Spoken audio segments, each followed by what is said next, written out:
Good morning, everybody. What's up? Aaron, Canadian Looney. Sorry we missed yesterday's show, but we've got a great bunch of videos to watch.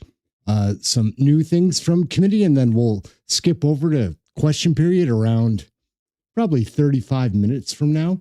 Anyhow, let's get the into Canucks this. are represented We've got some by great two videos. separate. Dominic LeBlanc is in the chair in committee to start off. Let's go. Yet unequal groups. The globalists who sold out and the opposition trying to salvage a country. These are their stories. Mr. Lawrence for 6 minutes, please. Thank you, Madam Chair. Thank you for being here, Minister. As one of your critics, I thought we might spend a little more time together, but I know you've been very busy. By the way, do we have a deal in Kuzma yet, or? Happy to discuss that. I'm just having a little fun there. Yeah, no. And but I've taken note of how much you miss me and how you want to spend more time with me.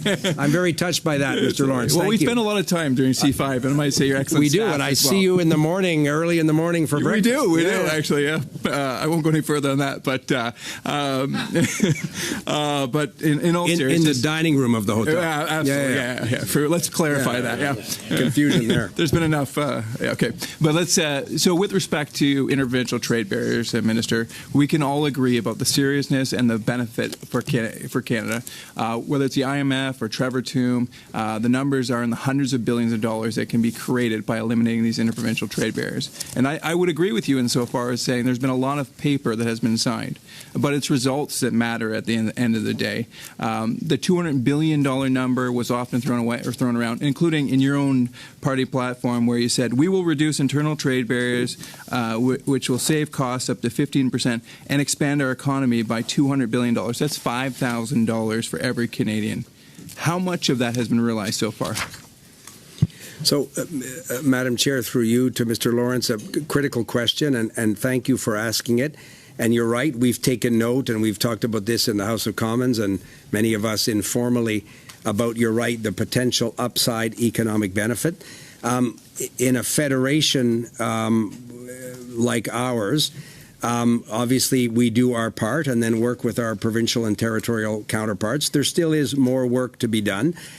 To be honest, Mr. Chair, Madam Chair, a great number of the barriers that are visible to Canadians and to Canadian small businesses and to Canadian companies seeking to enlarge their markets are in fact under provincial jurisdiction. If you look at where the federal government has authority, we all know the sectors of the economy. They haven't traditionally been where we see the sort of barriers that provide that headwind. But if maybe my colleague Janine has a specific number in terms of what we think in terms of the GDP growth of the country has been the result of removing the federal barriers. And if we don't have that precise number, I'm happy to ask our colleagues at the Finance Department to try and quantify that and get back to the committee, Madam Chair, through you. Do you have that? And if you don't, that's fine. I appreciate the undertaking to happy. You'll understand. Happy to get the best estimate we can from the Finance Department and our colleagues. If you can get an accurate it's a very number, good question. get it back to me. That's amazing. That's terrific. One thing, though, you talked about that it was two things on the idea of it's a provincial issue. I agree they have to be good partners to the federal government. But two things. One is that the Prime Minister during the campaign didn't state that important fact. In fact, he promised free trade in Canada by Canada Day, that he was able to deliver that. Now you're coming to committee and saying that no, that's actually impossible. To me, that's a promise broken. Would you not agree with me with that, Minister? Well, it won't surprise you, Mr. Lawrence. Of course I don't agree with that. I thought you were going to agree. Because you've simplified David the Aiken promise. is here. He would have a great story on Yeah, that. no, you've simplified the promise, and I get it. Maybe, I guess we could have had sort of a caveat at the beginning of the platform that Canada is a federation. There are sovereign governments with jurisdiction in different parts of the country. We can control what we can control. And all teasing aside, Mr. Lawrence, that there is in the Federation a great deal of common interest. And some provinces have been ahead of the Government of Canada for a number of years. The Premier of Alberta years ago, former Premier Carney, passed legislation on mutual recognition in terms of labor requirements for different professions, way ahead of any other province. So there's been a lot of common interest, but it's come to focus in the election campaign, sure, but because of the challenges, obviously, with respect to the United States. Yeah. So just a couple of the other issues about the necessary, the requirement for federal leadership. Because what can happen is, my belief is that we all know that if all the barriers are put down tomorrow, that the government, that the economy will benefit by tens of billions, if not hundreds of billions of dollars. But oftentimes removing regulations or removing the barriers can actually be against the province's self-interest. And so would you agree with me, Minister, so far as to say that we really require federal leadership in order to overcome some of the self-interest and rational self-interest, I might add, of the province? So I think a number of your questions a good one, Mr. Lawrence, and I think I would agree that the Government of Canada absolutely has to play a leadership role in the Federation. Two things can be true at the same time. We have to respect the proper provincial jurisdiction in this regard. I have said this to premiers, and I've said it publicly as well. The first 75% of those barriers are the easiest ones to remove. The next 20 are a little harder. And the last 5% will be, to your point, amongst the most difficult politically in provinces big and small. And everybody's thinking now of examples that we all know. But I am encouraged by the courageous leadership of a number of provinces, recognizing and to hear premiers say that, we need to be our own best customer and we need to have confidence in each other. If your province says this good is safe for sale, then why wouldn't we have faith in one another and trust one another? So the provinces are saying this to one another and publicly. That's why I'm optimistic that the final part can be achieved quickly. But you're right, the last elements will be harder than the first. Just tranche. One quick question to end, Mr. Minister. When will we have free trade in Canada? I'll speak to what we can control, and I want to thank the Conservatives for having supported that legislation last June that eliminated federal barriers to free trade in Canada. So we have achieved that by July 1st. Come back to the platform here. We're obviously pleased with our election platform. And Madam Chair, we will continue to show the leadership that Mr. Lawrence indicated to work with our partners in the Federation as quickly as possible. I wish it was all July 1st. We'll control what we can control, and we'll be good partners and encourage and work with the lot of goodwill that's in the Federation to finish the job. Thank you very much, Mr. Oh, yeah. Mr. Mantle, please. Thank you, Madam Chair. Thank you, Minister, for your attendance here. In your estimation, do we have free trade in Canada presently?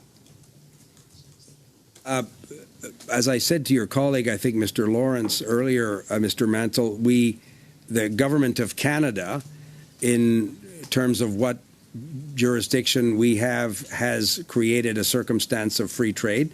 Now we're working with our partners in the Federation to do the remaining work that will, in fact, create a common market, a free trade circumstance across the country. So still working toward that goal.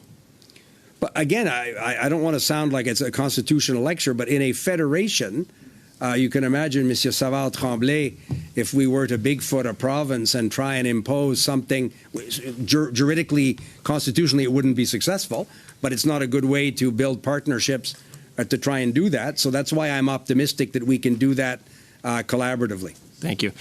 You did mention constitutional jurisdiction, so I'll put it to you. Are you willing to use the constitutional authority that the federal government has to create free trade in Canada? Hypothetical question. I don't think we'll have to consider that sort of option. And are you suggesting that the powers in the Constitution are hypothetical? Section 9210A is hypothetical. No, but I'm not going to give you a legal discussion of the government's constitutional options when I'm confident that we can achieve collaboratively because provinces in many respects are leading this conversation. So I get you want to have a clip of me talking about a constitutional sledgehammer. I'm not going to go there. Interesting discussion. You should invite some law professors or deans of faculty Minister, of law. I would settle for some constitutional courage from the federal government. Let me give you a law professor, Professor Malcolm Lavoie, who's an advisor to Alberta right now, preeminent scholar on this. He says, for example, interprovincial trucking undoubtedly falls under Parliament's Section 9210A power over interprovincial undertakings. Parliament would merely need to reassert its authority in order to bring greater harmonization. Do you agree? Again, I don't. Far be it from me to argue with an august legal scholar like you just cited. Good news, though, is we don't. That is hypothetical because we've achieved it by signing a mutual agreement with the provinces and territories. So we've been able to achieve that without. Trucking has been harmonized? You're announcing that today? No, I'm not announcing anything. It's not a surprise. As I said earlier, in November, the provinces signed an agreement to remove the barriers on interprovincial trucking. Well, I guess we'll wait to see if that actually happens, because that hasn't happened as of today, and I wish that the federal government would exercise some courage there. Minister, you opened the door to a few questions on our Canada-U.S. relationship, so I wanted to ask you on that. Last week, Mr. Greer was at the Hudson Institute, and he said, quote, "We've worked really closely with the Mexicans over the past year, and they've resolved a lot of issues. The Canadians, we have some issues with them that haven't been resolved. And then the U.S. ambassador has said that there have been no substantive discussions in 5 months. So what are the issues that haven't been resolved, and why aren't we at the table?" So, Madam Chair, through you, I disagree with, I think, two premises of the question. We are at the table. You disagree with Mr. Greer? It was Mr. Greer said that. I think you were quoting the ambassador. Mr. Greer says we have some issues with the Canadians that haven't been resolved. Do you disagree with him?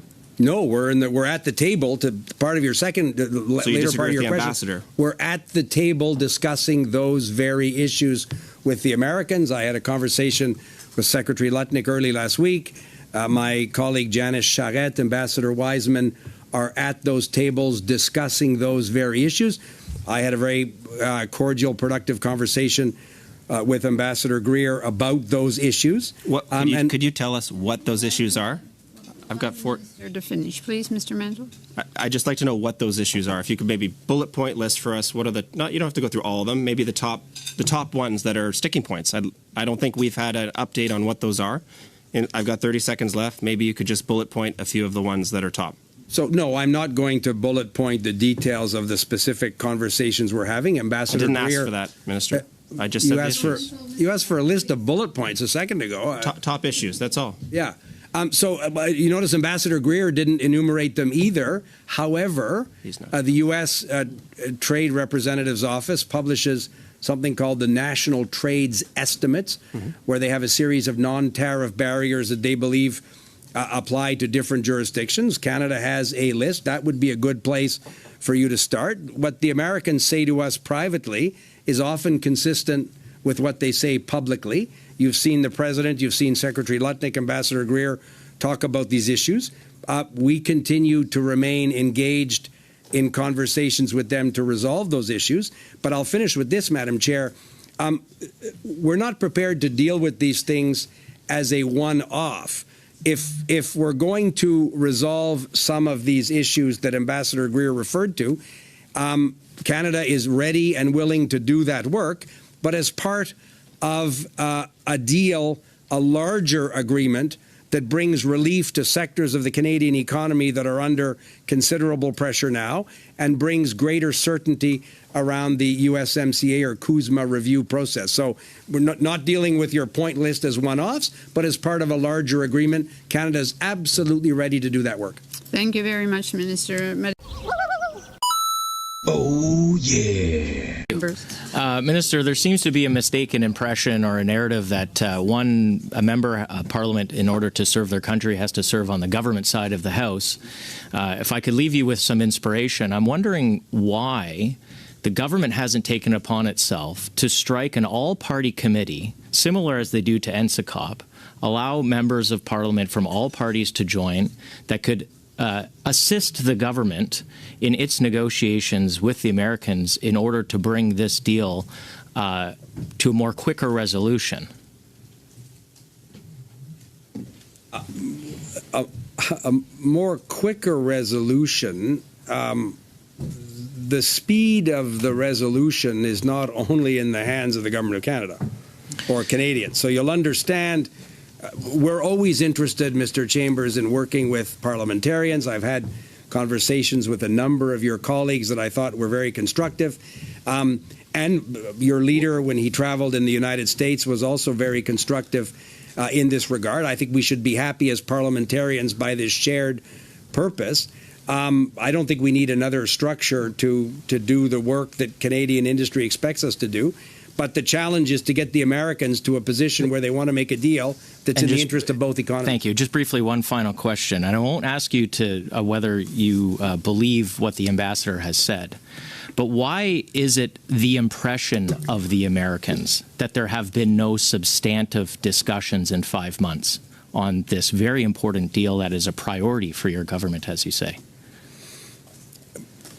It's a good question. I'd speculate on why certain things in public opinion in the United States are what they are.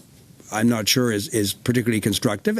But I do think this is in the public record that, as I said earlier, we had made considerable progress. I was with the Prime Minister when he went to the White House, the Oval Office, and then the working lunch afterwards in October.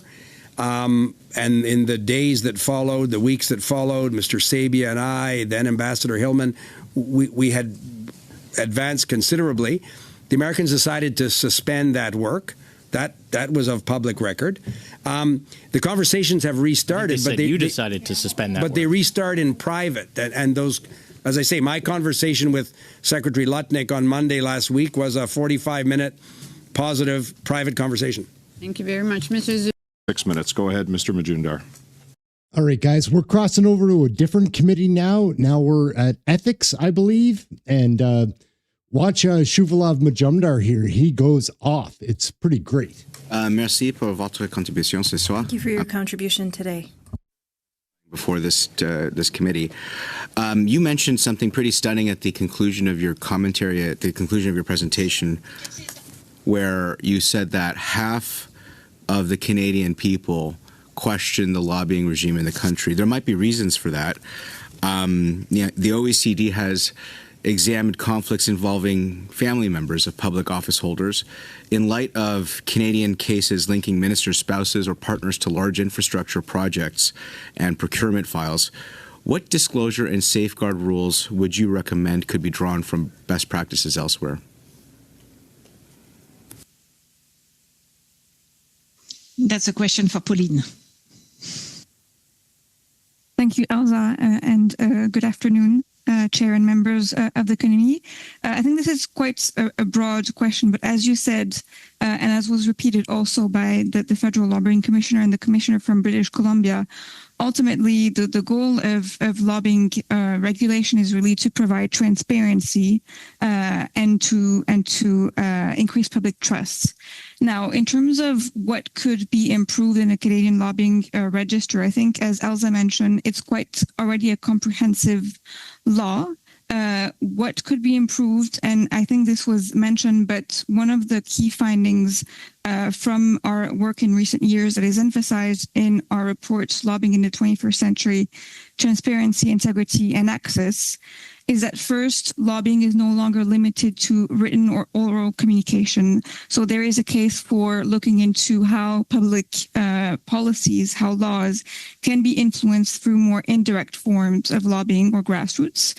And then one of the second pillar of our work is also, and this is a key message of our recommendation, is really to say that in order to prevent undue influence, it's not just about having a lobbying register in place, it's really to build a coherent ecosystem of safeguards that can include lobbying laws, lobbying registers, but as you mentioned as well, issues related to managing conflict of interest, managing gifts and hospitalities, the issue of foreign influence, pre and post public employment.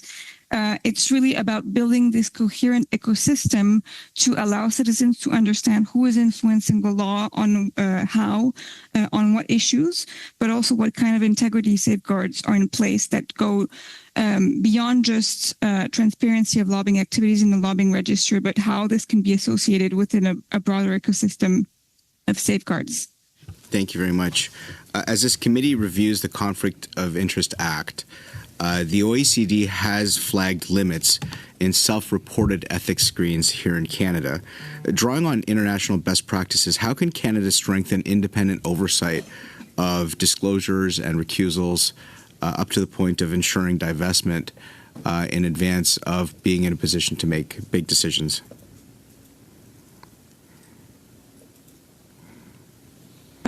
On the issue of conflict of interest and lobbying, I think Canada has already a strong framework in place in the sense that there is independent oversight of lobbying.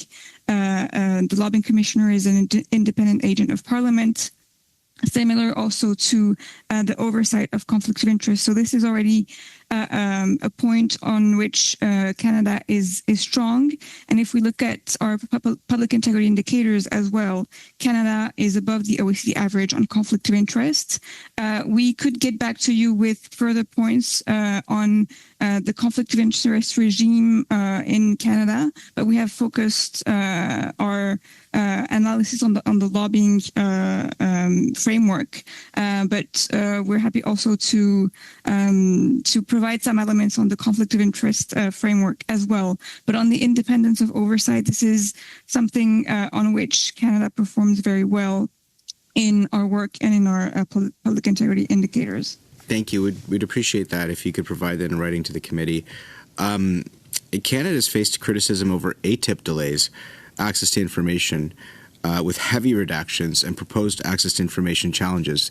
Many are months behind schedule and are providing significant barriers to the transparency we expect of our government. What OECD recommended reforms to lobbying and beneficial ownership disclosure? Order. Point of...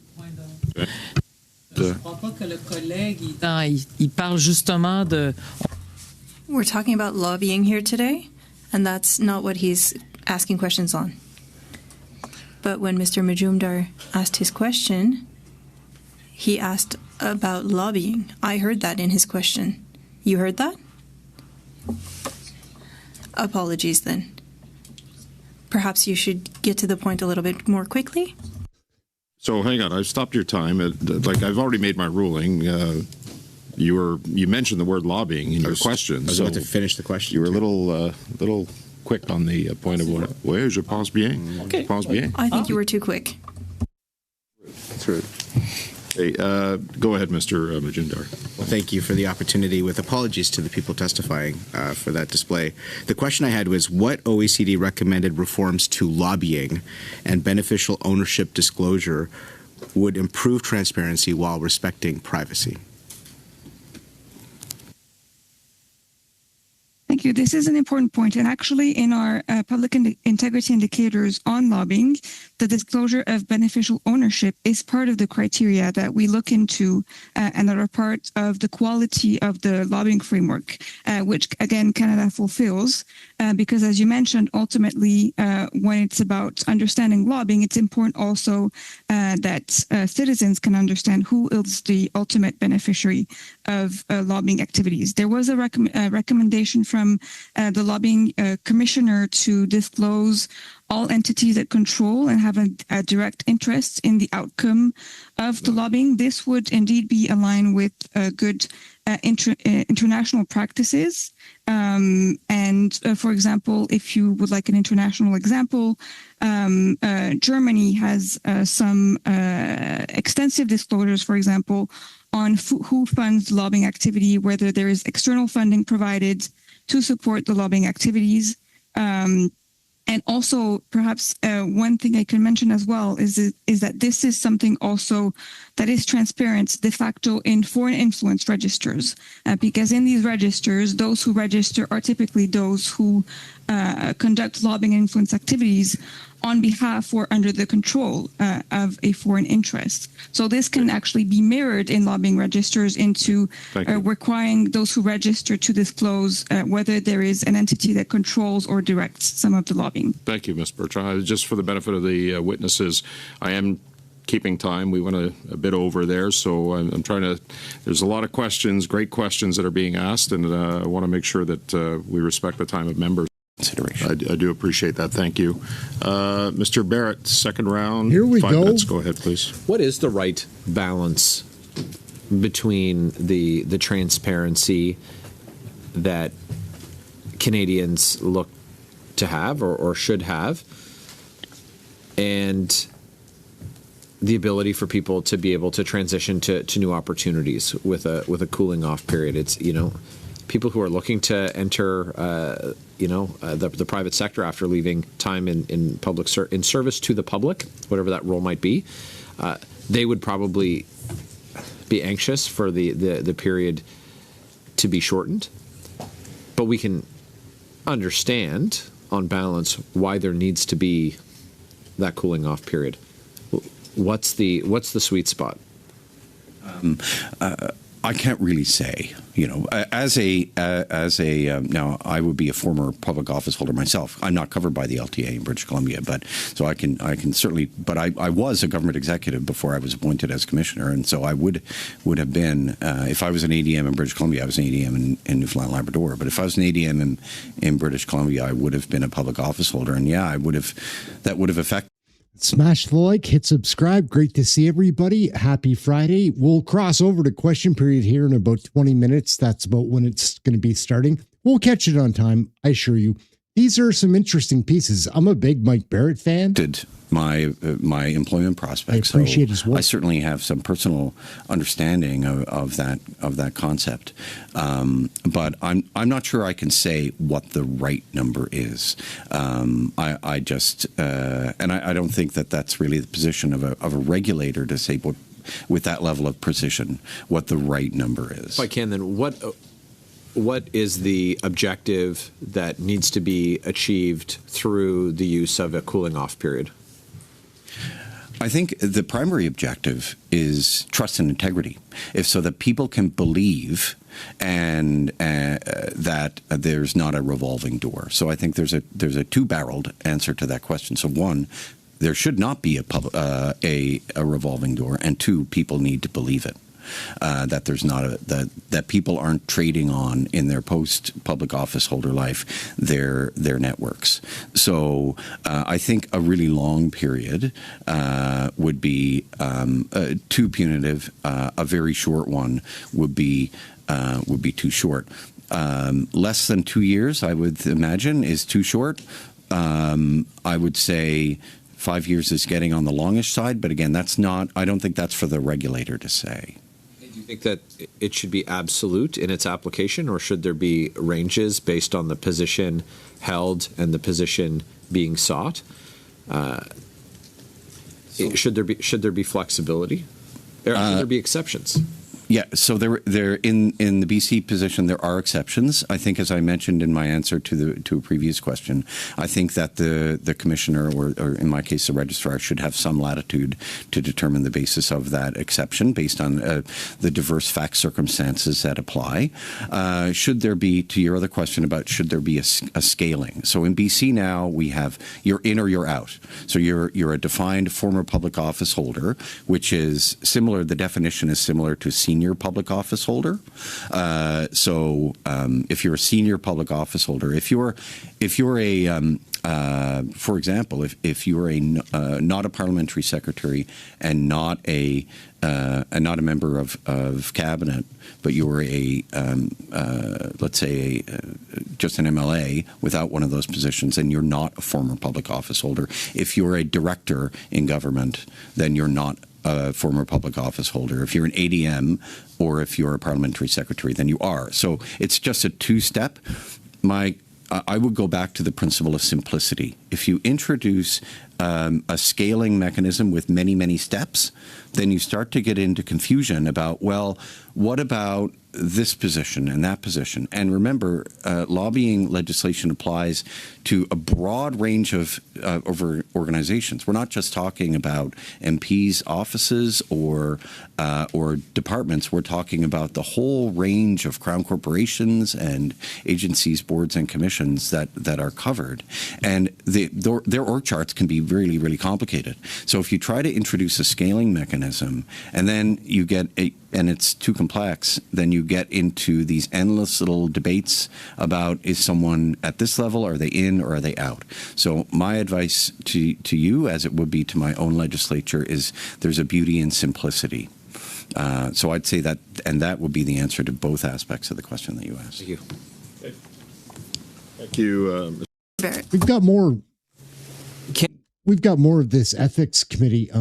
Let's check it out. Canada scores highly in the OECD. It's Mike Barrett's 2026 lobbying indicators, meeting 80% of criteria on regulation and 89% on practice. But the OECD in 2023 report implementing the OECD Anti-Bribery Convention Phase 4 report on Canada said that under the Liberal government, Canada's, quote, prosecutorial independence framework came into sharp focus during the SNC-Lavalin case, quote, and that allegations of political interference, quote, triggered a public statement from working group on 11 March 2019, end quote. Does that suggest that Canada's system may look strong on paper, but still fail when real pressure is applied by well-connected insiders?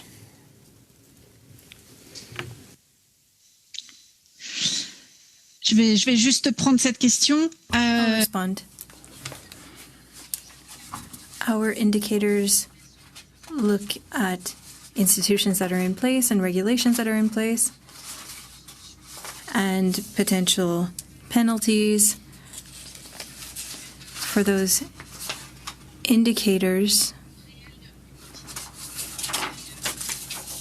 We don't look at daily aspects for different countries. Now, regardless of the institutions and legislation, there can be scandals and real-life issues, and we see that in every country. It happens in Canada, even where there's great legislation. So there will always be issues, and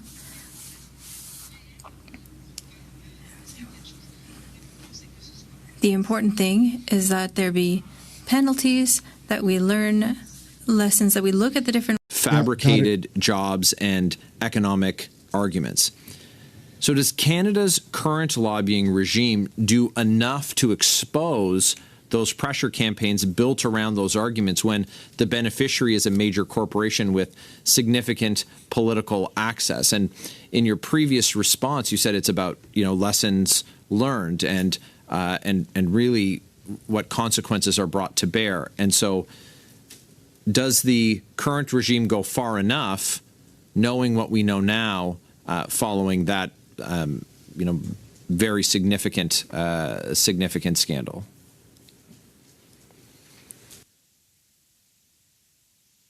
I will take that one and perhaps echo what Elsa said. When it comes to lobbying regulations, there will always be, for certain those actors who want to conduct influence in a malign or manipulative or secretive way, they can find ways to circumvent regulations. So the goal of a lobbying regulation, a lobbying register, is not to cover every single angle, but really to, as much as possible, cover some of the key risks, provide transparency where it is relevant, and ultimately enable citizens and various stakeholders to understand who is lobbying on what and how and with what means.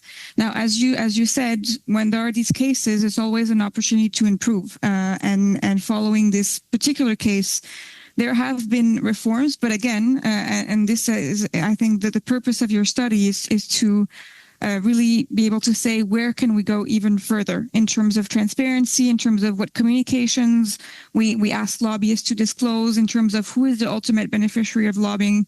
So these are the questions that you could look into on really how to enable citizens to understand where the lobbying comes from. But again, there will always be, cases and those who want to influence in a malign way sometimes are always ahead of the reforms. But the idea is to, through these cases and through learning and through experience to be able to identify where reforms are needed. And in Canada, you have a very long experience regulating lobbying, one of the longest experience within the OECD. So I think from the previous commissioners, the current commissioners, and now these international examples, there is really room to really identify, okay, where are these specific points where Canada already does well, but we could do better in terms of transparency. Thank you. Thank you, Mr. Barrett, go ahead. Here, we're going to skip this. This is just the end of that meeting. Yeah, gang, we've got a few more clips here to show. Then we're going to cross over to question period. Should be getting on the go about now. Actually, we might only watch one clip and then we'll skip over. Should be about time. Hey, Gordy, what's up? Welcome. Let's get into the next piece. Thank you, Chair, through you. And I want to say thank you to all the witnesses for coming here today. I'd like to focus on the structural differences between single seniors and senior couples. So I'll address my question to, correct me if I'm wrong, Lise Courteau. I want to know if our current system adequately reflects the higher per person costs and risks faced by those aging alone, particularly women, because stats show that they live longer. A senior couple can have substantially higher combined income before triggering the OAS clawback compared to a single senior living alone. Given that senior couples can share pensions where a single senior cannot, would applying a lower threshold create further hardships and a disadvantage to the single senior for covering all the same costs of living?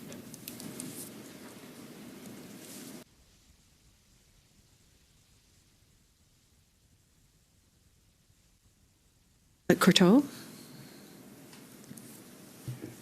Lise? Je vais répondre pour moi. I'll answer for Ms. Courteau. I'm Hélène Cornelier.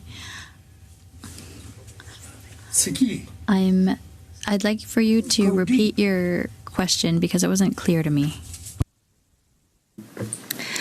You'd like to know the difference between couples and singles? The difference between couples, senior couples versus single seniors, because senior couples can share pensions whereas single senior cannot. And I was wondering if anyone were to apply a lower threshold, like for the clawbacks on pensions, if that would create further hardships and a disadvantage to the single senior for covering all the same costs of living.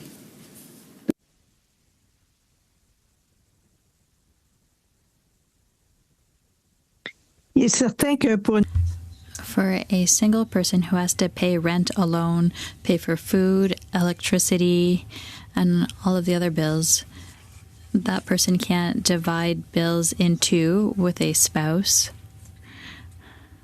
So there are higher costs. And as we've said, in many cases, women have lower incomes than men. So I won't make a distinction. You could, if it was two women living together, or a man or a woman, I wouldn't be able to make that type of comparison. But let's say in the traditional model, where you have a heterosexual couple and the man earned more money, there should be more costs shared in the household, which helps the woman pay her share but not have her income used up too much. But for our association, it's important that even for women who are part of a couple, that the measures, budgetary measures for retirement, not be, they should be individual and not for families, because often it penalizes women when they are poorer.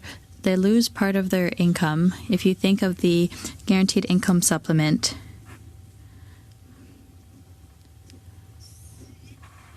if there's a couple, there would be a loss. Wait a second, I can tell you the amount. I have it here. A loss of about, I'm not finding it, but it's all right. Next to Ms. Roberts for 5 minutes. Please go ahead, Ms. Roberts. Thank you very much, Madam Chair. My questions will be addressed to Mr. Vishal Khanna. So first of all, it's so nice to see you again. Your mission statement for your food bank, I love it. And I want the committee to know what it is. And it's your quote, "No one should go to bed hungry." What an amazing idea. I would like to first say thank you to you and to the SciDam team for your commitment and dedication to our community. I've had the pleasure of visiting your food bank several times over the years. I would like to share with the committee your program you have implemented for our seniors. Seniors can order their preferred meals for delivery through your program for our seniors who are unable to drive to your location. I believe this benefit is a fantastic choice for our seniors. Thank you for this program. I also understand that since inception, you have provided support for more than 3,625 seniors across the GTA and the GTHA. Your program supports 26 cities. As of March 2025, nearly 2.2 million visits to food banks in Canada, the highest number in history. It is shocking to hear from so many seniors every day who have worked hard to support their families, build this country, and now are being forced to rely on the wonderful organization like yours to be able to feed themselves. Would you say that the current supports from the government are failing to ensure seniors in this country can live in dignity? Madam Roberts, thank you so much for that question, and thank you for always putting a light on what we do. Thank you. Yes, we came up with two part of it, that nobody should go to bed hungry, and we brought up another one recently, is that no child should come to school hungry. The two things we just started have to go on. And looking at today's scenario and the way we are getting calls and anticipating a new seniors adding to the pipeline of delivering, I think there is a huge issue and gaps. Not only talk about services or seniors living, okay. I think that the focus why I really highly. Let's do this. Let's jump over to question period and see what's happening there. Let's see if we have anything on the go. Right here. Here we go. Oh, Lord. Requiert une bonne négociation avec toutes les parties prenantes et aussi de la patience pour laisser au bureau chef du groupe américain le temps de... And protect well-paying jobs in Sainte-Thérèse. Adapting such production requires good intervention with stakeholders and passion for this job, and we need to reach agreements and necessary investment. We also want to encourage Canadian supplies with cities, and to date we've helped more than 100 companies in Quebec pivot and adapt to this new reality, and we'll do the same in the same objective with PACCAR. Thank you. The Honourable Member for London Fanshawe. Mr. Speaker, London is the canary in the coal mine. When things go wrong, Londoners are the first to feel it, and it hits our community the hardest. The $1 trillion net capital outflow under the Liberals has taken a real toll. London's unemployment rate has climbed to 9.1%, the highest in Canada, and affordability pressures continue to rise alongside crime, addiction, and growing mental health challenges. Londoners know the status quo is not working. We need to reverse the loss of capital and create a competitive environment where businesses can invest, projects get built, and workers can find stable jobs. Londoners need conservative policies that will lower costs, remove barriers, and reward investment and work. We have seen the Prime Minister borrow the Conservative ideas before. Our community desperately needs him to do a lot more of it, and fast.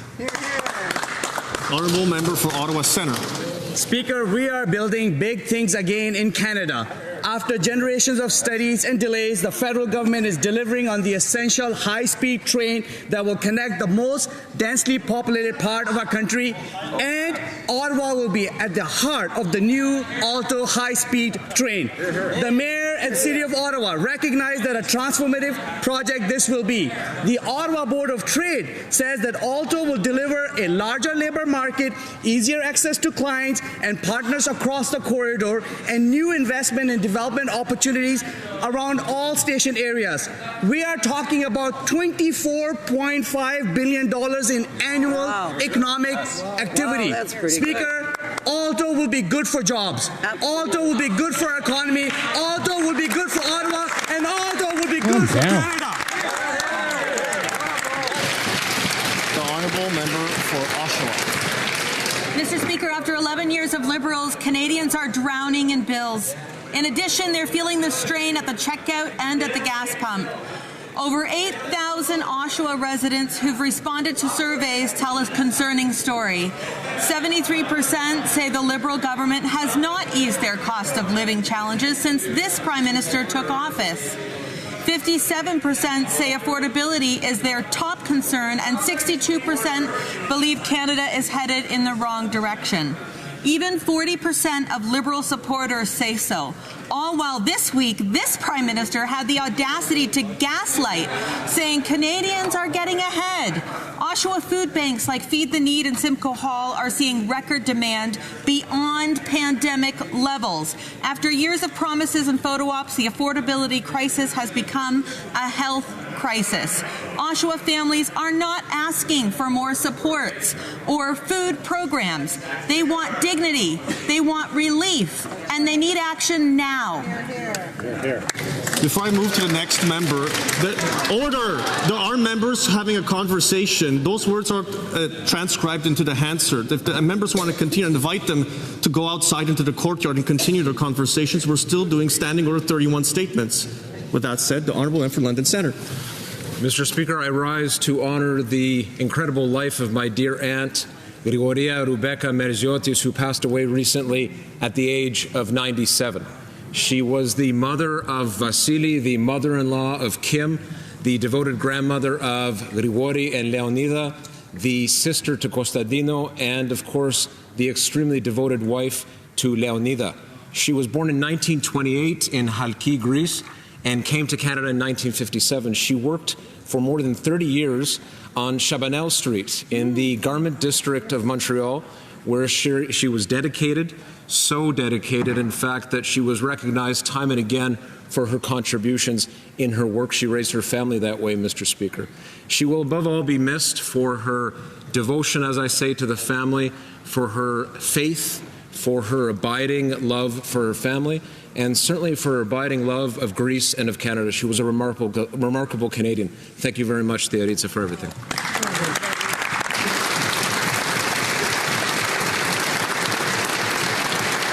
The Honourable Member for Vaughan Woodbridge. Canadians are struggling. Filling up the car to get the kids to school and to get to work is becoming a stress for Canadian families. Now, Conservatives put forward a plan to put money back in the pockets of hardworking Canadians, suspend all federal taxes on fuel, saving roughly 25 cents a litre. That's over $1,200 a year, saved for a family of four. Now the Prime Minister wants to pretend that full relief would somehow blow a hole in the deficit. That's simply not true. Even their own former economic advisor, Tyler Meredith, estimated that for every $10 of increase in oil prices, that's roughly $2 billion in extra federal revenue. With the extra increase in federal revenue from rising oil prices, all we're asking for the Liberals to do is give back money that they did not earn. Canadians are already paying about 20% more than Americans at the pumps, despite the fact they're facing the same global pressures. So, families here are paying more, and Liberal taxes are to blame. Why won't the Liberal government not give Canadians the full relief that they need at the pumps? The Honourable Member for Mont-Saint-Bruno-L'Acadie. Mr. Speaker, today I would like to highlight a remarkable achievement that brings honor to our entire community. In Terrebonne, Tatiana Auguste has distinguished herself, proving that talent, determination, and hard work lead to great results. Through her commitment and perseverance, she has become a source of inspiration for young people and for all those who aspire to excel. This success is not hers alone. It also belongs to a proud, dynamic, and supportive community. It reminds us that behind every great achievement lies constant effort and deep commitment to excellence. In a world full of challenges, journeys like Tatiana reminds us that of the importance of believing in our abilities and pursuing our dreams with confidence. On behalf of this chamber, I would like to warmly congratulate her and wish her every success in the future. Thank you. Oral questions. Questions orales. Who's up? The Honourable Member for Montmorency Charlevoix. Getting a lot of camera Thank you, Mr. time. Speaker. Listen, facts are facts. People don't live in press announcements. They have to live in reality, and that's harder and harder. More than 60% of people are saying that they're experiencing a financial shock with the price increases. 75% of people are saying that they are experiencing financial difficulties because of the increase in prices of things like gas and food. And 40% of Canadians fear that they might lose their jobs. Why do the Liberals keep taxing Canadians and spending the money on ideological projects, or even worse, give people crumbs in amounts back that are called purchasing power assistance, when actually they were taking their money right from the beginning? The Honourable Minister of Industry. Well, Mr. Speaker, we are the ones who are lowering the cost of groceries, lowering the cost of gas. We are lowering taxes. That is pragmatism. That is what we are doing as a federal government, as a Liberal Party, because we know that Canadians need help, and we are there for them. And meanwhile, good news, wage increases in Canada are twice as high as inflation. Our plan is working. The Honourable Member, I received the following message from Anthony. I'm 23 years old. I've been on the labour market for 4 years as a carpenter. I'm still living with my parents, and I'm very lucky to be able to do that because there's no way I'm going to be able to buy my own house. And that means I can't have a family. I get dozens of messages like that per week. Our young people are losing hope. After 11 years of Liberal decision-making, everything is more expensive. And our young people are losing hope in a country as rich as Canada. Why? The Honourable Minister of Industry. We will be there for Anthony, Mr. Speaker. We will be there for all of our young people. That's why today the Prime Minister is meeting with the Quebec Premier, because we will be there to help to build more homes in Quebec and throughout the country. That is also why we have removed the GST on our first-time home purchase. We are there to support young families. Meanwhile, what are the Conservatives doing? Mr. Speaker, they are voting against all of these measures to help Canadians. The Honourable Member for Dufferin-Caledon.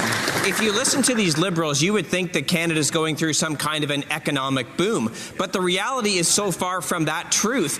43% of Canadians are now saying that they are within $200 of not being able to make ends meet. This is despite all of the programs they continuously announce and re-announce. This is despite doubling the deficit. When will these Liberals realize that whatever medicine they're trying to give to fix the Canadian economy, it is not working? The Honourable Parliamentary Secretary of the Minister of Finance. Well, Mr. Speaker, the question is more or less. The Conservatives want us to believe that they would actually do more for Canadians, but every chance they get, they would do less. They would do less on childcare. They would do less on dental care. They would do less of an income tax cut. They would do less investments in infrastructure, less investments in housing, less investments in defence. In every category of growing the economy and helping Canadians get through tough times, they would do much less than this government. That's clear from their voting record, and it's clear from the things they say in this House that Canadians will not be manipulated. The Honourable Member for Dufferin-Caledon. If you want to talk about manipulation is telling Canadians they've never had it so good. It's also what is the definition of gaslighting, and that's what these Liberals do every single day in the House of Commons. They deny the the facts. Think about it. 43% of Canadians saying they're within $200 of not being able to make ends meet. That is one minor car repair. That is one tiny repair to their house, and then they are on the verge of going bankrupt. This is what 10 years of Liberal policies that have doubled the deficit have done. When will they realize whatever they're trying to do, it is not working? The Honourable Parliamentary Secretary, Minister of Finance. Speaker, Canadians can be rest assured that the Conservatives would do much less in every category. They pretend in this House to say that they would do more. Well, let's just take food prices, for example. We've cut just recently 10 cents per litre off gasoline at the pump. That's in addition to 18 cents earlier in this government's mandate. That's 28 cents per litre, which is more than what the Conservatives have proposed. We have moved forward with the groceries and essentials benefit worth almost $1,900 for the average Canadian family. A national school food program. The Honourable Member for Lethbridge. This government can continue to make false claims, or they can actually take real action on behalf of Canadians. The reality is single moms are struggling, families are struggling, seniors are struggling just to be able to make ends meet. 64% of them say that they are working harder but still falling further behind. That's not the type of Canada that we want, and I would hope at least we would all agree to that. Now, we put forward a proposal to take 25 cents off per litre at the pump. This government responded by taking an itty-bitty little amount, 10 cents per litre at the pump, which means really no savings at all because the summer gas prices will be increased by 10 cents a litre at the pump. Why will The Honourable Secretary of State for the Minister of Labour. Mr. Speaker, the member opposite is talking about what's false. Let me tell her what is true. This Monday, a federal break on the excise tax on fuel comes into effect that is going to save Canadians 10 cents at the pump. That is true. That is Monday. Canadians are going to feel that when they pull into the gas station. The Conservatives can stand up and they can rail against the programs that we are legitimately putting in place to help Canadians. But, Mr. Speaker, they stand up in opposition to them every single time. The member for Lethbridge. I'm glad that the honourable member is willing to recognise that they have agreed to only take 10 cents a litre off at the pump. Meanwhile, summer gas prices will go up by 10 cents a litre, which means really Canadians are saving absolutely nothing. Meanwhile, the Conservative plan was to take off 25 cents a litre at the pump. That's real savings. That makes a real difference. That's what Canadians want. Will the Liberals take Canadians seriously and actually make a real difference? Axe the tax. The Honourable Secretary of State for the Minister of Labour.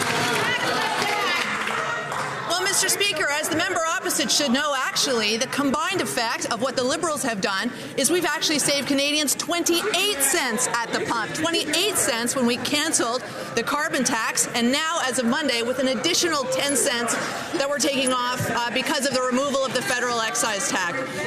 Being in government gives you the privilege or the honour of serving Canadians to make a real difference in their lives. These are real policies, Mr. Speaker, that are going to hit Canadians' wallets at a time when we know that they are concerned about affordability. Order. The Honourable Member for Côte-Nord, Kawa-Wachikamach-Nitassinan. Mr. Speaker, yesterday, in a commemoration of the patriation of the Constitution, what we call the Night of Long Knives in Quebec, the Minister of Justice dropped a bombshell. He announced that no matter what the Supreme Court decides about the notwithstanding clause, he would take action to limit it. He's not even waiting for the Supreme Court decision. He announced that if he's not happy with the result, he will attack Quebec's powers. Who does he think he is? Why is he trying to undermine Quebec democracy? The Honourable Parliamentary Secretary to the Minister of Justice. Thank you, Mr. Speaker. I'd like to thank my colleague for her question. In fact, the words of the Minister of Justice were to the effect, and always will be to the effect, that this government is a government of the Charter, and we will always defend the Charter and rights and freedoms. The Honourable Member for Côte-Nord, Kawa-Wachikamach-Nitassinan. Mr. Speaker, just a few hours before the first visit of the new Premier of Quebec, the Minister of Justice has announced that he will be attacking the notwithstanding clause. He will be limiting the ability of Quebec elected officials to adopt legislation that Quebecers voted for. He will attack secularism, protecting the French language, and all of the choices Quebec makes that are different than Canada's choices. Is that really how Quebec deserves to be welcomed to Ottawa? The Honourable Minister of Industry. Mr. Speaker, good news. Yes, the Premier of Quebec, is here, and we will be working hard to defend Quebecers and Canadians. We are very proud of having a Charter of Rights and Freedoms that is now 40 years old and that has protected Quebecers and Canadians ever since the Constitution was patriated. The Honourable Member for Jonquière. Mr. Speaker, the very same day that the Premier of Quebec is coming to Ottawa, the Liberals are announcing that they want to be able to veto Quebecers' choices. They are announcing that if the Supreme Court doesn't take their side in their attack on secularism and the notwithstanding clause, they will do that themselves. Just think of it. Their dubious majority has not even become official yet, and this is how they're behaving. What a beginning. Are they going to stop showing this total lack of respect for Quebecers? The Honourable Minister of Industry. Mr. Speaker, our position on this issue is very clear. As we've repeated several times, and today we have good news, the second female Premier in the history of Quebec, and she is here today at a time when there is a tariff war. Our goal is to protect and create jobs and improve living conditions for Quebecers, and we will be working hard on that. Foothills. With elbows firmly down, the Prime Minister made a promise to Donald Trump to invest $1 trillion into the United States. Well, promise kept. An RBC statement shows that $1 trillion of investment has fled Canada. Under Liberal policies, they have caused the largest exodus of capital in Canadian history. And Canadians are paying the price, with 74% saying fuel and food costs are straining their finances. 43% are $200 away from economic ruin every single month. Why are Canadians paying the price for the Prime Minister's promises to Donald Trump? The Honourable Minister of Industry. Mr. Speaker, my colleague is picking and choosing in that very RBC report he's reporting. Because when you look at it, what this same report mentioned is Canada's back on the radar of global investors.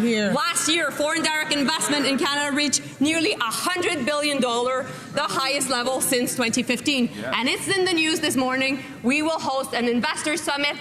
The entire world is invited to come to Canada September 14th and 15th. We'll invest, we'll create jobs, and we'll grow this country. Ryan Garrison is so into Melanie Liberals make Jolie. more promises and have more announcements. They are driving farmers into the ground. Farmers lost $3.3 billion in 2024 and are expected to lose another $30 billion over the next decade. And yet the Liberals continue to double down, closing research centres, imposing a fertilizer import tax, and increasing the industrial carbon tax. This is why 75% of farmers are telling their kids not to take over the family farm. 84% of farmers think the Prime Minister has been an epic failure. Why not remove all of the tariffs, all of the fuel taxes, and give farm families a fighting chance? Hear, hear. The Honourable Parliamentary Secretary, Minister of Finance. Well, as usual, Mr. Speaker, the Conservatives don't actually read the reports that they quote in this House. As the Minister of Industry has said, that RBC report on foreign investment has said Canada's back on the radar of global investors, and has attracted over $100 billion, the highest level since 2015. We also have a number of commitments from other countries, including Australia and the UAE, over $80 billion of new investment. And just this week at Finance Committee, we had our largest pension plan say that Canada is at the right place at the right time to attract global. The Honourable Member for Parkland. Well, Mr. Speaker, after a decade of Liberal policies driving up the cost of living, Canadians are being squeezed like never before. According to the Consumer Debt Index, 61% of Canadians say they are experiencing financial whiplash, and 64% say they're working harder than ever but can't get ahead. Instead of providing relief to struggling Canadians, the Liberals voted against removing taxes on 25 cents a litre for fuel, and they're driving up the cost of fuel and groceries. Why won't Liberals provide real relief instead of one-third the tax cut for one-third of the year? The Honourable Parliamentary Secretary, Minister of Finance. Every single day in this House, this government works towards making life more affordable for Canadians, authentically making every effort and taking every step to ensure that Canadians can get through the challenging times that our economy is experiencing due to global shocks. Canadians know that our government is stepping up with real support. The groceries and essentials benefit, almost $1,900 for families. Just take. Do you know that, Canadians? Do you know you should be grateful Turnbull here. Childcare. Short That bus saves guy. families almost $1,200 a month on average. We've just cut GST on new home purchases as well, so young people can get into the housing market. We're going to continue. The honourable member for Parkland. Well, Mr. Speaker, you know who's not struggling? The federal government that's bringing in windfall taxes on Canadian fuel costs. Yes. Canadians are telling us loud and clear they are struggling. They're cutting back. They're delaying major life decisions. And they're worrying about whether they can pay their bills each month. Instead of providing real relief, this Liberal government's driving up inflation. Despite windfall revenue from soaring gas prices, they're only giving Canadians 1/3 the tax cut for 1/3 of the year. After a decade of Liberal policies, even middle-class families are failing to get ahead. It's time to give Canadians a real break. Why won't they? Hear, hear. The Honourable Parliamentary Secretary to the Minister of Labour. Mr. Speaker, Canadians are going to get a real break on Monday when they see the prices drop at the gas pump by 10 cents a litre with the federal excise tax on fuel coming off. But, Mr. Speaker, it's not even just about families. For the member opposite, let me also remind him that by removing this excise tax, we're also helping businesses. We're helping businesses in food production, in agriculture, in construction, in transport. Those businesses now can confidently hire, they can confidently build. That helps Canadians too, Mr. Speaker. The honourable member for York Centre. Speaker, 1 in 4 Canadians is skipping meals. An MMP says that 1 in 3 Canadians can't pay their bills. The Conservatives offered a real solution. Cut all federal gas taxes to give Canadians a break at the pumps. It will cost about 1/3 of what Liberals spend on foreign aid. But now Liberals claim to be fiscally prudent. The Prime Minister offered us a lesson on deficits. That's after doubling Trudeau's deficit to almost $80 billion. Why don't the Liberals admit that Canadians are suffering and axe the GST and fuel regulation of gasoline? The Honourable Parliamentary Secretary, Minister of Labour. Mr. Speaker, we understand that Canadians have had a tough go of it, and that's one of the reasons why over the past year our government, our new government, has been absolutely focused on bringing down the cost of living for Canadians. They are going to feel that this Monday when they see prices drop at the gas pumps because we're removing the federal excise tax on fuel. That is a big deal, Mr. Speaker. But we also know that they're going to be looking forward to the new groceries and essentials benefit that we're providing. That's going to help families with over $1,800 this spring with that benefit. This is a complex challenge, but the honourable member for York Centre. Tell that to 1 in 10 Torontonians lining up at the food bank. Yes. MNP found that almost half of Canadians are $200 away from insolvency. How is that in a country that's so rich in natural resources, more than 1 in 5 children go hungry? It's Liberal tax and spend policies. It's Liberals who suffocate our oil and gas, who give away our money to their friends and foreigners. So why don't they steal another Conservative idea and cut all federal taxes on gas so Canadians can afford to eat? The Honourable Parliamentary Secretary to Secretary of State for Labour. Mr. Speaker, it is more than a little bit rich to hear the member opposite talk about kids going hungry when that party won't vote in favour of a national school food program to save their life. We're the last country in the G7 to have a permanent national school food program that's going to help nearly 500,000 kids in this country not go to school hungry. Why won't the member, if he's truly concerned about the plight of kids in our country being hungry, why won't he make sure that they have a healthy meal to go to school in the morning? The honourable member for Windsor to come to Lakeshore. Mr. Speaker, young Canadians are being hit the hardest by this Liberal-created cost of living crisis. 1 in 5 Canadians aged 18 to 34 cannot even pay their tax bill without going into debt. At the same time, nearly 75% are cutting back on spending just to survive. And still the Liberals voted against a Conservative plan to lower taxes on gas and groceries. Why won't the Liberals cut taxes on gas and food to make life more affordable? The Honourable Parliamentary Secretary. To govern is to choose, Mr. Speaker. And I want to commend the member. I want to commend the member for her propensity. She's newly elected, relatively. I want to commend her for her propensity to do what Conservatives do, which is to constantly cite problems but never solutions. What would the Conservatives do? We see what we're doing. We're embracing the resource economy. We're ensuring a foundation for the future so that young people can get ahead. They would cut every program that exists with respect to youth. They would get rid of the Canada Child Benefit, or very close to that. They don't want to support childcare, dental care, the beginnings of pharmacare, any of these programs. They only want to identify problems. The honourable member. Smash that like, guys. Hit subscribe. See if we can round up a few more people. It's important to watch. For Beauharnois, Salaberry, Soulanges, Huntington. Mr. Speaker, federal funding of active transportation has a problem. An inactive government. Throughout Quebec, our towns have made bids for projects, but it's radio silence from Ottawa. In my riding in Salaberry de Valleyfield, we have until Tuesday to start work on a new bike lane. Otherwise, the price guarantee will expire. The project will have to go back to tender, and it's going to be more expensive.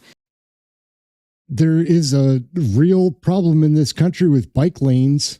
Like, it's seriously a crisis. How is it that 4 days away from the deadline, we still don't have news? The town has been waiting for 2 years. Great. The Honourable Minister of Housing and Infrastructure. Mr. Speaker, we are at the negotiation table with Quebec.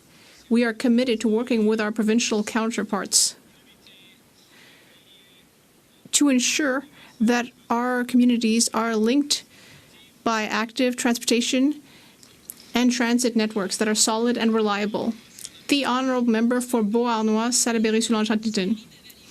Mr. Speaker, I spoke about what is happening in Valleyfield, but that's happening throughout Quebec. For example, in Saint-Charles-Borromée, it's already too late. The federal government missed the deadline, and the town has to go back to tender, and it will be more expensive. No matter how much we contact the Minister of Infrastructure, we're just told that it's under study. It's ironic that the active transportation file is inactive in Ottawa. When will our towns in Quebec have their funding confirmed? The Honourable Minister of Industry. My colleague is right. We are working on solutions to support active transportation throughout Quebec. The minister is active on this file. He just answered my colleague. The Prime Minister and the Premier of Quebec are meeting today. They know it's a priority. We will help people in Valleyfield and throughout Quebec. Thank you very much. The Honourable Member for Louis Saint-Laurent-Akiawenrak. Mr. Speaker, people are shocked to find that the CRA has been sending $5 million checks to fraudsters. And yet, the Secretary of State seemed to take this very lightly yesterday. But yesterday in Washington, the Minister of Revenue told Radio-Canada that this would be investigated. So I have a very simple question. How many millions of dollars have been given to fraudsters without any attempt to investigate? We take any abuse of the tax system not lightly, very seriously. It is obviously illegal to take advantage of the tax system. The CRA takes enforcement action when instances of abuse are identified. While we can't comment on specific cases that are matters before the courts, obviously opposition members can see documents when they're publicly available. The CRA has implemented additional safeguards to help ensure greater consistency and accuracy in the refund process. Thank you. The Honourable Member, this government is not taking the cases of honest Canadians seriously. For example, there is a veteran who was not able to get an answer for years from the CRA, although the CRA owed him $20,000. He only got an answer 9 months after, and he still hasn't received a check. The CRA took 9 months and it still couldn't come up with a check. Does the government realize that it's mistreating honest Canadians but rolling out the red carpet for fraudsters? With millions of tax filings and does their very best to ensure a high quality of service. There has been improvements to that service over the last year since this government has been in power, but any abuse of the tax system is illegal. CRA takes enforcement action whenever they can identify instances of abuse. We certainly can't comment on cases before the courts. Obviously, opposition members will be able to refer to any information which becomes public, and the CRA is implementing more safeguards in their processes. Thank you very much. The Honourable Member for Beauce. Mr. Speaker, recently I've been travelling throughout Quebec, meeting with hunters, sports shooters, respectful, law-abiding gun owners. They are upset about the Liberal Bill C-21, which treats them like criminals. The Liberals are wasting nearly $1 billion at a time when real crime is skyrocketing throughout the countries. This is a total failure with no impact or results. Can the Minister of Public Safety admit that this legislation is a fiasco and throw it out? The Honourable Minister of Public Safety. Merci pour la question, Mr. Speaker. Let me just say that the enrollment period for the assault-style firearms compensation program was complete with over 67,000 firearms that have been declared.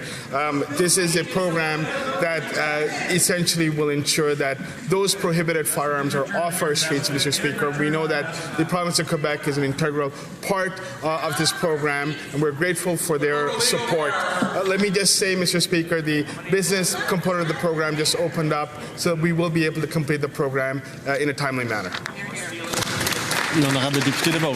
The Honourable Member for Beauce. Mr. Speaker, you want to hear some misinformation? The Liberals say the law is voluntary.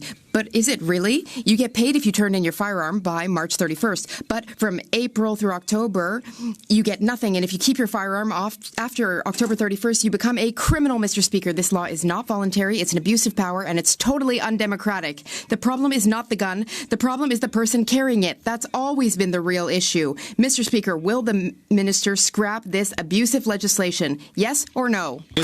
The Honourable Minister of Public Safety. Mr. Speaker, I don't have to explain to my Quebec colleagues the impact of guns in their communities. We know that the L'École Polytechnique had significant consequences where many women were killed, Mr. Speaker. We know that this program is important to ensure the safety and security of Canadians. We will move forward, Mr. Speaker, on the business buyback program, which will open up, and we will complete the program as contemplated. The Honourable Member for Kapuskasing, Timmins Mushkegwa. The excise tax was removed for the people of northeastern Ontario, but they need more. The farmers of Matheson and Valgagne need more help today. The gold miners of Kirkland Lake, Cochrane, Timmins, and Chapleau need more help today. The loggers of every village.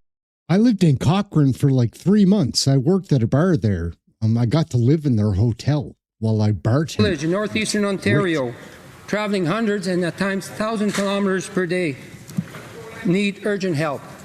Will the government use the extra unbudgeted revenues from royalties and taxes to further lower gas and diesel prices to help people today?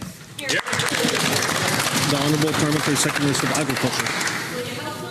Mr. Speaker, I think it's very important to state, first of all, that our farmers across the country are doing a great work for Canada's food security, food autonomy, and food sovereignty.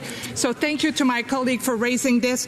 Yes, reducing the price of gas will really help the farmers, but we are not stopping there. We are there to support their innovation with tax credit, with super deduction that will help them modernize their facilities.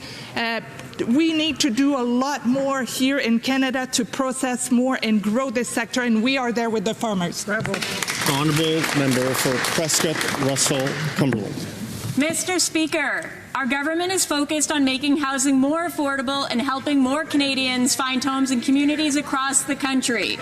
Yeah. We are working with partners at every level to strengthen housing supply and support the delivery of more affordable housing from coast to coast to coast. Can the Minister... She's such a good reader. ...of Housing share how the Build Canada Homes approach will help us continue to increase the supply of affordable housing across the country and deliver more results for Canadians? The Honourable Minister of Housing and Infrastructure. Thank you, Mr. Speaker. Thanks to the member for her question. We are tackling Canada's housing challenges with urgency and innovation. And Build Canada Homes is already showing what is possible when we work in strong partnership with provinces, territories, local governments, and community builders. We have agreements in place with many provinces. We have over 10,000 homes underway. What we can do now is pass the Build Canada Homes Act in this House. And I urge all members ahead in these busy 4 weeks ahead to support its swift passage so we can scale up Build Canada Homes and build more affordable housing. The Honourable Member for Newmarket Aurora. Mr. Speaker, the CRA paid out a $5 million return to a fraudster who typically earns $50,000 despite them identifying clear red flags. Even more concerning is that this happened 6 months after the finance minister appeared before committee to testify on the CRA's history of issuing millions of dollars of payments to fraudsters. He assured Canadians that the safeguards would be in place. Did the CRA once again issue a $5 million return on a clearly fraudulent claim under this Liberal government's watch? Yes or no? The Honourable Parliamentary Secretary, Minister of Finance. We know that any abuse of the tax system is completely illegal and unfair to Canadians, and we take those matters seriously. The CRA has implemented additional safeguards to help ensure greater consistency and accuracy in refund processing. We also strengthened controls, intensified oversight, and tightened authority levels. We will continue to... I'm impressed that he can read, or at least, improvise that he is reading. Strengthen the integrity of our tax system and protect taxpayer dollars. Certainly, this matters before the courts, and I can't comment further on it. The Honourable Member for Newmarket Aurora. Every dollar that these Liberals hand out to fraudsters was first a dollar earned by and taken from a hardworking Canadian. And they don't want to answer questions on this matter. Shame on them, Mr. Speaker, because in the past 10 years, we have seen $37 million paid out in the gold line scandal, $40 million in bogus claims in 2023, and another $6 million in 2024. But if a Canadian misses $100, the CRA comes down hard on them, and it takes months to correct. How can anyone have any confidence in this Liberal government if this is how they treat Canadians? The Honourable Parliamentary Secretary to the Minister of Finance. I've said numerous times, Mr. Speaker, any abuse of our tax system is illegal and unfair, and it's certainly something that the CRA takes very seriously, that our government takes seriously. Enforcement action is underway here. There is an attempt to address the issue, and it matters before the courts, which we can't comment on, of course, and additional safeguards have been put in place. I've already given the member details on that, and that's all I'll say for today. Honourable Member for York Good. It's just 2 weeks away from the tax deadline, Mr. Speaker, and you better cross your T's and dot your I's, because we all know the CRA gives no quarter to ordinary Canadians. But if you're a fraudster, there's a good chance you might walk away with a couple $1 million. In fact, it was reported this week the CRA once again paid out over millions of dollars to a fraudulent claim. Now, I'm going to have to look into those fraudulent claims. I'll go there. Isn't new. It's been happening for years. In fact, in the last Parliament, the minister responsible said, and I quote, "We have zero tolerance for fraud in all its forms." If that's really true, will the minister take responsibility and hold himself and the CRA accountable? The Honourable Parliamentary Secretary, Minister of Finance. I've already answered this question multiple times today, but I'll just add that when debt is established to the CRA, the agency takes legal action if necessary, using all available measures to ensure compliance. And to safeguard taxpayer information and prevent misuse, the CRA has strong controls in place to verify accounts and transactions. And the agency also collaborates with law enforcement and financial institutions, uses advanced data analytics, and deploys dedicated teams to detect and respond to suspicious activity. Thank you. Honourable Member for York. Did Rhonda just call him turd bull? I think she did. If anything that was said was true, this wouldn't be happening. But it's been happening for 6 years and continues to happen. But this tax season will be particularly tough for young Canadians because 20% of them, 1 in 5, say they can't pay a tax bill and will have to go into debt to do it. Liberal policies are unfairly burdening young Canadians, the next generation, driving a wedge between parents and children, boomers and millennials, and more. One small measure that would help is our plan for a full tax cut on the gas, a full 25% for a full year. Why won't they do that? The Honourable Parliamentary Secretary, Minister of Finance. Mr. Speaker, I've already said multiple times, abuse of our tax system is illegal. The CRA takes enforcement action when it can identify suspicious activity. Safeguards have been put in place, and the matter that the member is referring to is before the courts, and I can't comment further, obviously. Honourable Member for Kamloops, Shuswap, Central Rockies.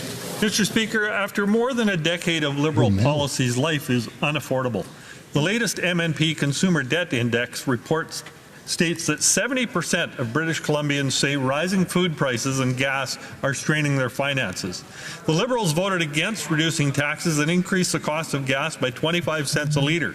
They voted against removing taxes on food that drive up the cost of groceries. Why won't these Liberals provide Canadians some relief by adopting our Conservative plan to cut taxes on gas and food and make life more affordable for Canadians? The Honourable Minister of Housing and Infrastructure. Thank you, Mr. Speaker, and thanks to the member opposite from BC. We are doing a lot of work right now in BC to lift up people, and particularly young people, with the break on new home purchases for first-time home buyers, GST break. He ate all the gummies in the bag. Up to $50,000. Also a housing supply bonus that is going out to the provinces and territories to help reduce the cost of housing, which is the #1 driver really with affordability. When you look at the cost of housing, we've got more work to do with Build Canada Homes and many other initiatives on housing. We are delivering those in earnest. The Honourable Member for Kamloops, Shuswap, Central Rockies. The Liberal plan is making life unaffordable. Of respondents to my recent survey to every household across Kamloops, Shuswap, Central Rockies, 94% say life has become less affordable over the past year. Rebecca replied, "I work full-time at a good job and I can barely afford groceries. I have no kids because I can't afford to." Oh, shameful. Why won't these Liberals provide some relief by adopting our Conservative plan to cut taxes on gas and food and make life more affordable? The Honourable Secretary of State for International Development. Mr. Speaker, when I speak to British Columbians, including Rachel from my riding, she thanks me for the Canada Child Benefit, because she also remembers when it was under the Conservatives, she had to have to pay taxes on it when it came time to April. She also thanks me for the Canada Child Benefit, but also the dental benefit, that where it's helping her children and her get dental care. They are also looking forward to our affordability measure that is coming out for her groceries in June. In addition to that, the 10-cent tax relief at the gas pump is helpful. So I think we're listening to Canadians and they're getting what they need, and the Conservatives are not listening to Canadians and should. The Honourable Member for Richmond, Centre Marple. Mr. Speaker, the City of Richmond has written to the federal government repeatedly, most recently just 2 weeks ago, asking for a clear commitment to defend private property rights in the Convention Land claim. Homeowners are worried, investors are pulling out, people are asking, are their homes still secure? Yet the Liberals have offered no clear answer. Why is this Liberal government ignoring Richmond City Council and abandoning the people of Richmond? Hear, hear. The Honourable Minister for Crown Indigenous Relations. Thank you, Mr. Speaker. We are working with the City of Richmond and will be providing a response to their letter. The Conservatives are trying to relitigate this very serious court case using partisan political attacks, which could seriously undermine the legal process and the work we're doing. Hear, hear. They're taking the longest civil court case in Canadian history, over 500 days, and boiling it down to a social media clip. Mr. Speaker, while they're focused on party politics, we're focused on appealing this decision and advancing all legal arguments to protect private property where it matters, in front of the Honourable Member for Nanaimo Ladysmith. Secrecy, uncertainty, and anxiety, Mr. Speaker. Between the Cowichan Tribes decision and the Musqueam Agreement, the Liberal and NDP have managed to throw private property rights into question for thousands of British Columbians. We need a game plan in Cronus looks like she belongs on Sons of Anarchy. She's amazing. This country on how we're going to get from where we are today to reconciliation in an affordable, reasonable manner. But the Cowichan decision is going to take years to wend its way up to the Supreme Court, while Canadians are left wondering whether their homes are truly theirs. So I ask the Prime Minister, what is the plan to restore confidence in fee simple home ownership, and when are we going to have genuine resolution and the Honourable Parliamentary Secretary to the Minister. Mr. Speaker, let's be clear about a few things. First of all, our government has been opposed to the BC Supreme Court decision, which is why we are appealing that decision. But let's also understand a few other things, Mr. Speaker. Not a single negotiation, not a single agreement with a First Nation since the 1970s has resulted in a single Canadian losing any of their private property. The Conservatives are fear-mongering, they are spreading misinformation, and they are causing disruption in the economy of British Columbia. That's the number one Liberal tactic. They say you're doing what they're doing. He's fear-mongering, gaslighting, all these things. But they project that other people are doing it, but it is them. It's the number one Liberal tactic. Member from the name of Ladysmith. The member says he disagrees with the decision and is appealing. But appeals are not do-overs, Mr. Speaker, as the minister will have been told by her lawyers. The raise it or lose it principle is a core feature of how our legal system works. You can't raise a new argument on appeal if you didn't raise it at trial. My dad used to refer to this as the you snooze, you lose rule. In Cowichan tribes, these Liberals instructed government lawyers not to argue that fee simple title supersedes all other kinds. So can the minister explain how they're going to win on appeal with an argument they aren't entitled to make? The Honourable Minister of Crown Indigenous Relations.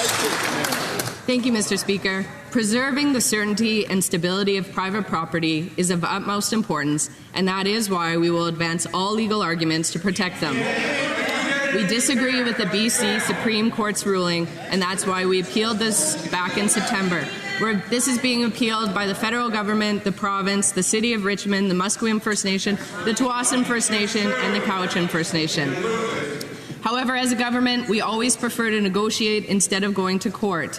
And I can tell you, Mr. Speaker, in all of our negotiations dating back to the 1970s, no agreement between the federal government and the Honourable Member for Honoré-Mercier.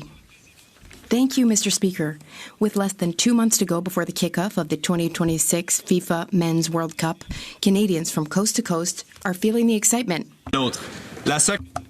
Can the Parliamentary Secretary to the Secretary of State for Sport inform the House of how our government is helping communities across the country take part in this historic event? Yes. The Honourable Parliamentary Secretary to the Minister of Canadian Identity and Culture. I thank my honourable and very athletic colleague, Mr. Speaker. 2026 is Canada's Year of Sport, and we are bringing the excitement of the World Cup to life across the country. Through the Canada Celebrates Tour, communities from coast to coast to coast will take part in this celebration of national pride. Our government is also investing to support host cities and ensure a safe and welcoming World Cup. This summer, we'll be cheering on Team Canada, and we'll be celebrating sports and inspiring young people to play sports. Go Canada, go! The Lakes. Yesterday, the Transport Minister said that anyone who speaks out against the land expropriation, environmental devastation, or sham consultation in their $90 billion Alto project should be ashamed. But I'll tell you what, I'm proud. I'm proud to stand with people like Dave Brown, his wife Carol, Brown's Marina, the people of Chaffee's Locks, Rideau Lakes, and Eastern Ontario who are fearful, rightfully fearful for their family homes, their farms, their businesses, and their way of life. The Liberals have an opportunity to do the right thing and to cancel a project that's going to devastate communities as well as families, just like Dave and Carol. Honourable Parliamentary Secretaries of Transport and Internal Trade. Thank you, Mr. Speaker. Make no mistake about it, this is a transformational project initiative for Quebec and Ontario, putting thousands of people to work using Canadian workers, Canadian companies, Canadian business. At the same time, in terms of this large-scale project, we take consultation very seriously. We've met with 10,000 stakeholders. We'll do more because it's the right thing to do, working with all Canadians to make this project happen. The Honourable Member for Leeds, Granville, Thousand Islands, Reed Lakes. The minister said, quote, we're going to move that train as fast as we can, end quote. And he said the quiet part out loud. They are going to breeze right past the very real concerns of families and farmers and small businesses and people who just want to live the way that they thought they could in Eastern Ontario. But instead, we're seeing a project that's going to devastate the environment. Areas like the Frontenac Arch Biosphere and UNESCO-recognized World Heritage Sites. Why are these Liberals disregarding the rights of Canadians for a vanity project? Do the right thing and cancel the $90 billion. The Honourable Parliamentary Secretary to the Minister of Transport and Internal Trade. Well, Mr. Speaker, make no mistake about it. When it comes to nation-building projects, the Conservatives practice fear and loathing, while we practice hope and action. And we do that by counsel. There's the Liberal tactic number one. They project what they're doing, which is deceptive and it's lying, and they say the other side is doing it. It is the number one thing the Liberals do. It's disgusting. Every single one of these cowards do it. Consultation with each and every stakeholder group in Ontario and Quebec. Why? Because it's the right thing to do. They're part of the solution. In urban Canada, we think big. In rural Quebec, in rural Ontario, we're also thinking big. The second rule is all this virtue signaling. Like, they virtue signal after they project their lie that they're telling, saying that The Honourable Member for St. Albert, Sturgeon River. Mr. Speaker, the Finance Minister's spokesperson said, quote, the Minister fully respects the ethics screen, meaning he is neither implicated in nor party to any discussions, decisions, or votes related to ALTO. Yet the Minister introduced, defended, and voted on legislation to direct billions of tax dollars to ALTO on at least 14 occasions. Wow. So how do the Liberals reconcile the statement of the spokesperson for the Minister with the Minister's actions? The Honourable Parliamentary Secretary to the Minister of Transport and Internal Trade. Thank you, Mr. Speaker. Well, the Minister and others have spoken about this, but I will say this and I'll use a Atlantic... This little pillow biter here, Mike Kellaway, used to be my MP, and then they redistributed or reorganized the voting zones. But he is a coward, like all these Liberals are. They're cowards, and they hide behind it. Canadian analogy in terms of this is a rather large fishing expedition. In Atlantic Canada, we would describe it as this. There's no fishing bait, there is no fishing line, and there's no fishing pole. The Honourable Member Deputy Hull-Aylmer. The Honourable Member for Hull-Aylmer. Men and boys across Canada are facing a health crisis. They feel their physical and mental health issues are overlooked, misunderstood, or ignored. Stress and injury are normalized. Vulnerability is stigmatized. Too many men and boys suffer in silence, and they are weary of asking for help. Can the Parliamentary Secretary to the Minister of Health inform this House about what the government is doing to help men and boys across Canada live healthier lives? The Honourable Parliamentary Secretary to the Minister of Health. Mr. Speaker, I thank my dear friend and honourable colleague for this very important question. Supporting the health of men and boys means stronger families, stronger community, and a stronger Canada. That's why the Minister of Health has launched consultation for Canada's first ever national conversation on men and boys' health. We want to hear directly from Canadians about the challenges men and boys face and the solutions that can improve lives. I encourage colleagues across the aisle to engage their communities and help shape a strategy that truly reflects Canadians' needs. Thank you. The Honourable Member for Bull River. Mr. Speaker, this week I introduced Bill C-273, the Farm Act, to cut red tape, get farmers faster access to proven tools already deemed safe and approved by trusted jurisdictions. The bill reflects recommendations made by the Ag Committee on regulatory reform in response to industry concerns about costly delays and lack of access that leave our farmers at a disadvantage. It's a practical, no-cost solution that maintains oversight while delivering results. Will the Liberals support this common-sense legislation, listen to the recommendations from committee and industry, and get farmers faster access to the tools they need? The Honourable Parliamentary Secretary, Minister of Agriculture. Thank you, Mr. Speaker. And it's very important. I mean, across Canada, we heard farmers, they wanted to reduce red tape. And I have good news for my colleague. We are doing that. The whole government effort is to reduce red tape, including in agri-food and in agriculture.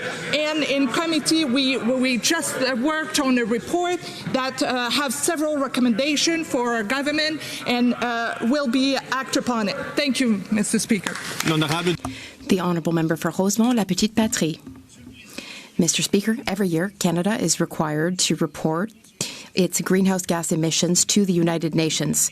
Usually, there's at least a press release, but this year the results are disgraceful, so we have radio silence. A disgrace, indeed, because the Liberals have only reduced GHG emissions by 10%, whereas the target is a 45% reduction by 2030. That's in 3.5 years. It's impossible to achieve it at this pace, and the Liberals want to ramp up pipeline and natural gas projects like Marin Vest.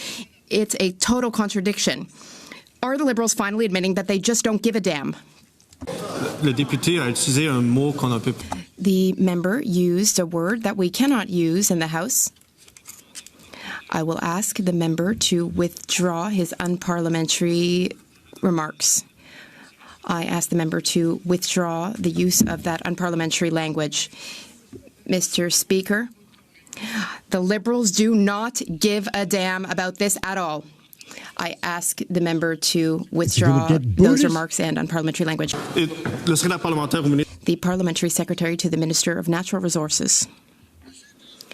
Mr. Speaker, Canadians voted to strengthen our economy and develop our natural resources while fighting climate change. We support innovation. We are enhancing our competitiveness. We are developing billions of dollars in new investments so that we can achieve net zero. We will make Canada an energy superpower in clean energy and traditional energy or conventional energy, all while bringing down our emissions. Thank you, Mr. Speaker. Mr. Speaker, 42 years ago today, the Canada Health Act was passed, making it the law across Canada that health care must be provided based on need, not the ability to pay. But this Liberal government keeps letting Conservatives break the law. Danielle Smith's latest plan for two-tiered health care is letting the ultra-rich book themselves expensive diagnostic tests and jump the line. Other premiers are watching. What will it take for this government to do their job, to enforce the Canada Health Act and to protect public health care for all Canadians? The Honourable Parliamentary Secretary to the Minister of Health. Thank you, Mr. Speaker. Our government will always protect the Canada Health Act and Canada's universal healthcare system. That is why, with Budget 2025, our government is investing in our publicly funded healthcare system, including a generational investment of $5 billion to build healthcare infrastructure. We're collaborating with our provincial and territorial partners to ensure all Canadians have equitable access to medically necessary care based on their needs, not on their ability to pay. Our government is continuing to engage with the province of Alberta to better understand the various components and implications of their proposed changes and ensure they align with the principles of the Canada Health Act. Thank you, Mr. Speaker. That brings an end to question period. Daily routine of business. Yeah. We're going to stick a fork in that. It's done. My, oh my. Oh, get rid of that for a background. Thank you, Chair. Through you. Yeah. Anyhow, gang, we're wrapping up right there. Aaron, Kennedy, and Looney, thank you all so much for tuning in. It's another week in the books, I guess. We'll see what comes down the pipes. Like, they've got this majority government now. You can tell they're even more arrogant, if that's possible, than they had been. It's an uphill battle we face here, amigos. We're in a tough position, no doubt about that. Aaron, Kennedy, and Looney, smash the like, hit subscribe. Sorry we missed yesterday's show. I'm having some issues here, and I'm going to get them straightened out. There's some miscommunications between Big Brother YouTube and I. Anyhow, we'll get that straightened out, get those memberships fixed up. That's it. We'll catch you in the next video. Thank you all so much for watching. Have a great weekend, everyone. We're back on Monday with the early show, and then we'll do question period. Ciao for now. Have a good weekend, gang. Thanks for watching.